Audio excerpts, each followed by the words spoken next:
El presente programa tiene como finalidad informar.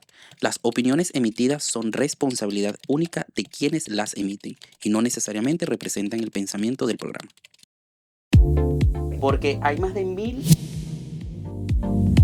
millones de personas en todo el mundo viviendo con obesidad. ¿Qué es primero? ¿La depresión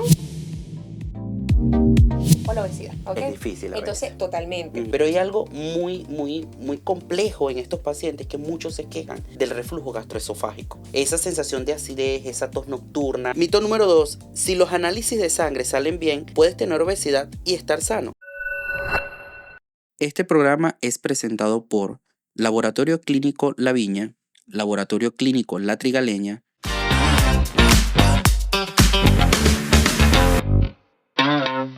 Hola a todos, saludos, bienvenidos a una nueva temporada, la segunda temporada de Infecto Sentido. Para mí es un placer y un orgullo estar de la mano de la gente de ABC de la Salud que hizo posible esta primera temporada, lleno de éxito, lleno de logro y muy satisfactoria. El día de hoy comenzamos una nueva temporada con muchísimos casos, con muchísimos invitados y sobre todo con muchísimo orgullo porque tengo invitados de lujo, grandes amigos y colegas.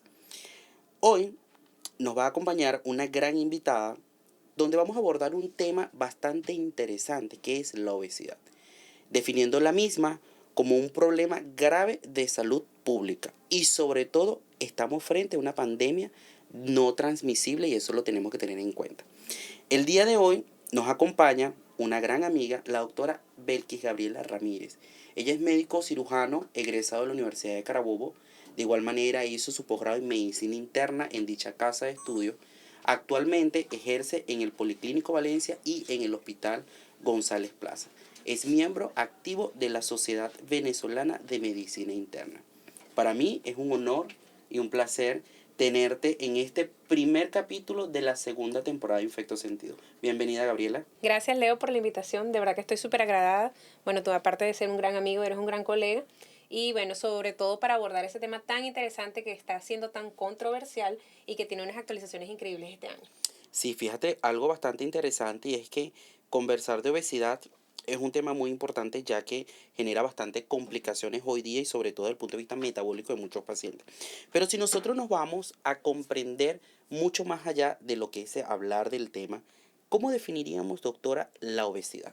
¿Cómo definimos la obesidad? Mira, antes de darte una definición de obesidad, es algo bien importante que no es solamente una definición, sino todo lo que trae consigo la obesidad. Entonces, este no es más que el exceso de tejido adiposo, ¿ok?, que genera comorbilidades en un paciente.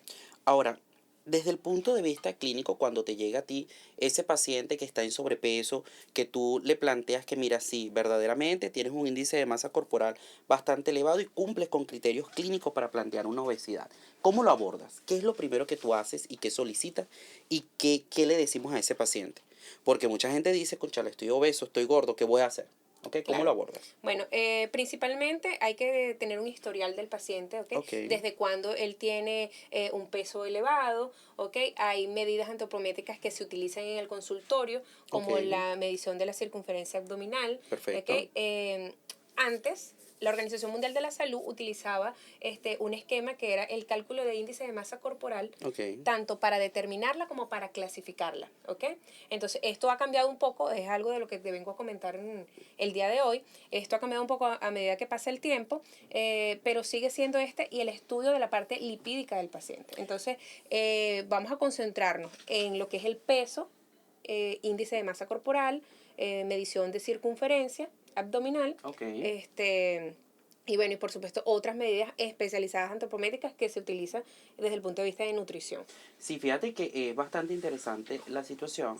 Si nosotros nos ponemos o nos sentamos a detallar un poco la estadística y la epidemiología, uno, como habíamos comentado, es una verdadera pandemia no transmisible. Totalmente. Porque hay más de 1.000 millones de personas en todo el mundo viviendo con obesidad. Adicionalmente, porque esto lo dice la Organización Mundial de la Salud, 1 de cada 8 millones o 1 de cada 8 personas en el planeta padece esta condición. Y el 43% de los adultos presentan sobrepeso u obesidad. Un dato que ha sido bastante interesante es que desde 1990 para acá todo ha cambiado. Ha habido un aumento significativo de la obesidad en todo este tiempo. ¿Cuáles son para ti, Gabriela, los factores de riesgo relacionados a la obesidad? ¿O existen factores de riesgo? Claro que existen factores de riesgo bien tangibles, ¿ok? Ok. Y que en su mayoría pueden ser modificados. ¿Ok? Perfecto. Entonces, pero bueno, evidentemente primero vamos a hablar de lo que es la herencia, Ok. ¿ok? Juega un papel fundamental en lo que es la parte de la obesidad. También hay factores socioeconómicos y socioculturales, Ok. ¿ok? Emocionales, ¿ok? Que van a jugar un papel allí en que el paciente tenga o no incidencia de obesidad. Porque puede haber herencia, pero va a depender de nosotros si desarrollamos obesidad o no. Ahora, desde el punto de vista psicológico, ¿tiene algún impacto en la obesidad la psicología? Totalmente, claro que sí. O sea, las emociones, cuadros depresivos, aquí vamos a jugar al huevo y la gallina. ¿Ok? Ok. Porque ¿qué es primero? ¿La depresión o la obesidad? ¿Ok? Es difícil a Entonces, veces. totalmente. Ujú. Entonces, si un paciente obeso puede llegar a depresión, Ok. tenemos un componente emocional. O la depresión nos puede llevar a desarrollar obesidad, también es factible. Claro, es importante también reconocer que hay muchos trastornos en la conducta alimentaria. Y estos trastornos en la conducta alimentaria pueden conllevar a esos excesos, a que el paciente puede desarrollar obesidad o inclusive hasta lo contrario, porque la gente a veces piensa que come bien y está bien nutrido. Y eso lo conversamos en la temporada pasada con el doctor Blanca sobre el tema de la nutrición. ¿Tú crees que el insomnio y ciertas hormonas tienen que ver muchísimo con el respecto al desarrollo de la obesidad? Totalmente. Ok. Claro que sí, porque hay un aumento, cuando tenemos insomnio, hay un aumento del estrés, y si Ok, nos aumenta el estrés, que también es un factor súper importante, pero bueno, eso es harina de otro saco, claro, hay aumento de lo que es la hormona del cortisol. perfecto. Entonces, al tener cortisol elevado o un mal metabolismo de esta hormona, hay aumento de los índices de obesidad. Chévere. ¿Cuáles son las primeras manifestaciones clínicas que desarrollan estos pacientes con obesidad? ¿Cuáles son los síntomas que desarrollan estos pacientes? Porque va más allá del verte en el espejo, de ponerte una camisa que estés apretado y que te sientas gordo, va mucho más allá de eso. ¿Cuáles son los verdaderos síntomas que estos pacientes experimentan? Sí, definitivamente el sobrepeso, eso que se ve estética, eso que es físico, es lo primero que es notorio, Ok, ¿no? Pero ya el paciente viene sufriendo una serie de eventos que van a decirnos que el paciente tiene obesidad ok, y sobre todo que está afectando su salud, está generando comorbilidades en él, ¿ok? Porque entonces no es solamente lo que vemos en el espejo, sino todas las comorbilidades que podemos desarrollar desde el punto de vista metabólico, por lo menos la diabetes o resistencias a la insulina, ¿ok? Desde el punto de vista cardiovascular, lo que es la incidencia de infartos del miocardio, eventos cerebrovasculares, ok. el paciente también desde el punto de vista emocional, enlentecimiento, desgano. Entonces, todas estas son signos y síntomas que el paciente puede ir presentando y que nos pueden llevar a un diagnóstico de la obesidad. Claro, los síntomas van a depender del sistema, obviamente, que se puede ir afectando en ese interín de tiempo. Ahora, la disnea, la fatiga e inclusive la apnea obstructiva del sueño, el dolor articular, son muchas manifestaciones clínicas que estos pacientes pueden presentar. Pero hay algo muy complejo en estos pacientes que muchos se quejan del reflujo gastroesofágico. Esa sensación de acidez, esa tos nocturna, esa sensación de peso después que comen, obviamente que estos pacientes experimentan mucho estos síntomas. Ahora, ¿qué haces tú en la historia clínica de estos pacientes? Mira, lo que pasa es que es más común de lo que crees, ¿no? Y entonces, como mencionaste hace un rato, no, creemos que estamos saludables y no, no lo estamos. Ok, Entonces, tú vienes y le preguntas a la esposa, ejemplo, que sea un masculino, su esposa ronca, te va a decir que sí. claro, Y eso está normalizado, ¿me entiendes? es la Este, palabra, normalizar la situación. normalizamos los síntomas y Ok, entonces evidentemente se sale de nuestras manos y cuando ya vamos al médico es porque tenemos una patología asociada. correcto. ¿Ok? Entonces, bueno, vamos a decir los ronquidos, ¿no? Ah, bueno, interroga sobre eso. Y puedes llegar a que el paciente tiene una apnea obstructiva del sueño. ¿Desde cuándo estás aumentando de peso? No, doctora, es que siempre he sido gordito o desde hace un año o después del embarazo. ¿Ok? Algo que es bastante sensible con las pacientes y también es bastante frecuente. El tipo de alimentación. ¿Qué come? Yo como normal. ¿Qué es normal? Solamente carbohidratos procesados, Ujú. ultraprocesados, muchísima azúcar. Entonces ahí ya tú vas haciendo un cálculo O sustituyen una alimentación. O dejan de totalmente. comer una comida, valga la Entonces, redundancia. antes de tocar al paciente y antes de hacer unas medidas, ya tú sabes para dónde va. Exactamente. Ahora, juegan un papel importante ciertos laboratorios que nosotros le podemos solicitar. ¿Qué estudios complementarios le podemos solicitar? A ver, te llegó ese paciente que está bien gordito, tú lo categorizaste, dijiste, mira, tú estás obeso porque tiene tal porcentaje.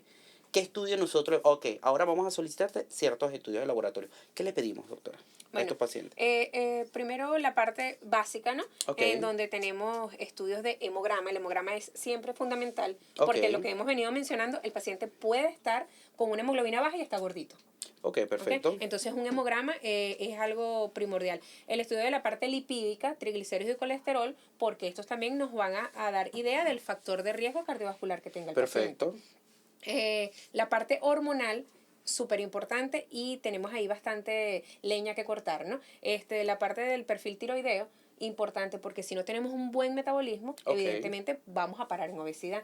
Si no tenemos insulinas de forma correcta o una resistencia a estas, a pesar de que los valores estén normales, también vamos a parar en obesidad, ¿ok? Y bueno, y por supuesto lo que mencionamos anteriormente, el cortisol, ¿ok? también. Que es una hormona, ahorita es una hormona de moda, porque bueno, Ujú. todo el mundo tiene estrés, pero no se trata del estrés, se trata de el manejo y la canalización del estrés. Sí, ahora bien, importante allí también recordar que estudios como, por ejemplo, insulinas basales postprandiales, el índice de OMA, la hemoglobina glicada o glicosilada, que también Claro, juega un papel fundamental en estos pacientes. Ahora, ya una vez tú diagnosticado a este paciente clínica y paraclínicamente, ¿cuál es el objetivo o qué hacemos con este paciente? ¿Cómo lo tratamos?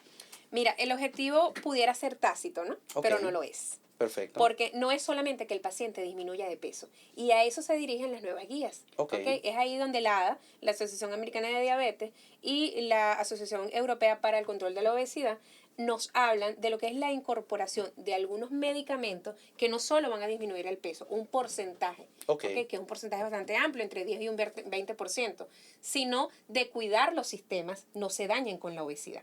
perfecto. Ahora, esto me imagino que va ligado al estilo de vida, el ejercicio, el comer sano, etcétera, etcétera. Totalmente. Eso es parte fundamental del tratamiento, no es un agregado. Es parte del tratamiento y es lo que hay que hacer, conocer en la consulta al paciente, ¿ok? Es parte del tratamiento realizar ejercicio, tener una dieta saludable, balanceada, donde se incorporen todos los grupos de alimentos, la forma de preparación más saludable posible. ¿Y cuándo empezar esto? Ahora, ¿qué tratamientos le puedes ofrecer tú a ese paciente? A ver, te llegó, ya está diagnosticado, ya está tratado, etcétera, etcétera. ¿Qué le vas a ofrecer de tratamiento? ¿O qué opciones de tratamiento le podemos ofrecer? ¿Qué hay de Bueno, novedad? todo va a depender de la clasificación que tenga, ¿ok? ¿Cuál es el grado de obesidad que tenga? Ok, Este es una clasificación, sí, antigua, que se utilizaba antes, ¿ok? En donde van a haber pacientes que tienen sobrepeso o ok, que tienen obesidad, que solamente con modificaciones en el estilo de vida va a bastar. ¿Ok? ok, Si hablamos de incorporar algún fármaco, los agonistas de los LP1, ¿ok? Que correcto. hay maravillas este año porque no solamente de forma inyectada, sino también de forma vía oral genera que el paciente tenga mayor apego al tratamiento. Claro, y eso es bastante importante. Inclusive también el tema de la cirugía bariátrica, que ha sido bastante controversial en muchos de estos pacientes y que sobre todo también los ha ayudado en todo eso. ¿Sabes qué? Muy interesante todo y de verdad que muy nutritiva la información. Pero mucha gente muchas veces tiene mitos y hay leyendas y creencias. Y estamos aquí para justamente hablar de esos mitos y desmentir ciertas cosas. Fíjate lo que dice por aquí. Mito número uno. La obesidad es culpa del paciente por falta de voluntad. Eso es falso. Es falso, ¿Ok? totalmente. Es una enfermedad neuroquímica y metabólica compleja, más no es una debilidad moral. Y eso lo tenemos que aclarar, ¿cierto? A pesar de que la parte emocional está bastante involucrada, Correcto. definitivamente no es culpa del paciente. Mito número dos. Si los análisis de sangre salen bien, puedes tener obesidad y estar sano. Falso. Falso. ¿Ok? La obesidad metabólicamente sana es temporal. El daño endotelial y articular sigue acumulándose progresivamente, ¿cierto? Claro, y es ahí en donde entra en juego una de las nuevas clasificaciones Ok, sin obesidad preclínica y la obesidad clínica, ¿ok? ok. Evidentemente pudiéramos estar en una obesidad preclínica. Totalmente. El mito número tres, inclusive fueron muchas preguntas que me hicieron antes de tocar el tema. Mira, Leonardo, toca estos puntos. Sudar mucho quema grasa. Eso es falso. El sudor es solo agua y electrolitos para regular la temperatura. La Totalmente. grasa se oxida, mas no se suda. Y eso es clave porque muchas veces van para el gimnasio y entonces móntate en esa caminadora media hora para que sudes la gota gorda que vas a quemar la grasa completamente. Sin No, obesidad, no. sin obesidad, Así ¿ok? no es.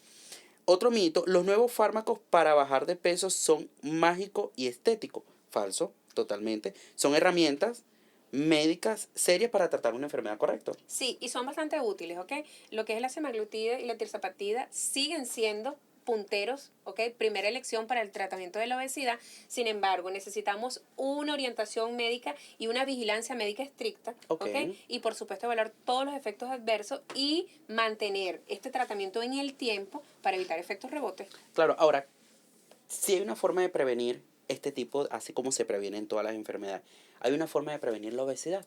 Totalmente. Ok, dime 3 claves fundamentales para la prevención de la obesidad. Mira, te voy a hablar de un tema bastante sensible y la obesidad se puede prevenir desde el vientre materno, ¿ok? Ok, Desde lo que la mamá come para el bebé, ¿ok? Desde cómo lo alimenta cuando nace con la lactancia materna, ok, ¿ok? Ya ahí tú le estás generando un factor genético importante a tu hijo para prevenir la obesidad. perfecto.